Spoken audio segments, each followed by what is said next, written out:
মাননীয় প্রধানমন্ত্রী রক্ষা করেন প্রতিশ্রুতি। ভোটের আগে বলেছে সেতু করে দিবেন, দল মত যার যার, সেতুর দাবি সবার। মাননীয় স্পিকার সেতু মোদের অধিকার। তথ্যমন্ত্রী পার্থ ভাই আগের কথা ভুলি নাই, নির্বাচনে বলেছেন সেতুর জন্য লড়বেন। হাফিজ ইব্রাহিম ভাই, নয়ন ভাই সেতুর কথা বলেন ভাই। মন্ত্রী এমপি স্পিকার নীরব থাকিবেন না আর, সেতুর কথা বলে বলে ভোট নিয়েছেন জনতার। এবার সেতু না হলে এই জনতা উঠবে জ্বলে। ভোলার গ্যাসে সবাই নাই, সেতু চাইলেই কষ্ট দেয়। গ্যাস যদি নিতে চাও ভোলা বরিশাল সেতু দাও, সেতু ছাড়া ভিন্ন রাস্তা ভোলাবাসী মানবে না। বিসমিল্লাহ বলে শুরু করেন, আল্লাহর সাহায্য পাবেন।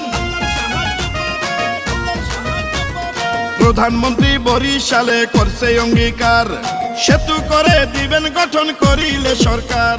ভিন্ন সড়ক চাই না মোরা, সেতু মোদের দরকার। দীর্ঘদিনের ন্যায্য দাবি 22 লক্ষ জনতার। দেখেন বিভাগীয় শহর মোদের হইল বরিশাল, আসা যাওয়ায় পরে কত নদী নালা খাল।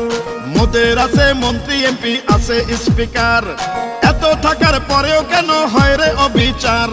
গ্যাস বিদ্যুৎ মাছে ভরা মোদের ভোলা জেলা, সেই ভোলাকে নিয়ে করবেন না কেউ অবহেলা।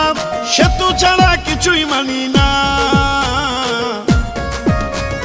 মাননীয় সরকার সেতু মোদের অধিকার, কষ্ট আর দিয়েন না স্যার, সব ক্ষমতা আল্লাহর। মন্ত্রী এমপি স্পিকার নীরব থাকিবেন না আর, সেতুর কথা বলে বলে ভোট নিয়েছেন জনতার। সেই জনতা সেতু চায়, না হইলে আপনাদের দায়। এবার সেতু না হলে ভোলাবাসী উঠবে জ্বলে। আমরা বড় অসহায়, সেতু ছাড়া বাঁচা যায়। বিরোধিতা দেখবো যার, সেই ভোলার গাদ্দার। গাদ্দারের ঠিকানা এই ভোলাতে হবে না। ভোলার গ্যাসে সবাই নাই, সেতু চাইলেই কষ্ট দেয়। যদি গ্যাসে বিদ্যুৎ চাও ভোলা বরিশাল সেতু দাও, সেতু ছাড়া ভিন্ন রাস্তা ভোলাবাসী মানবে না।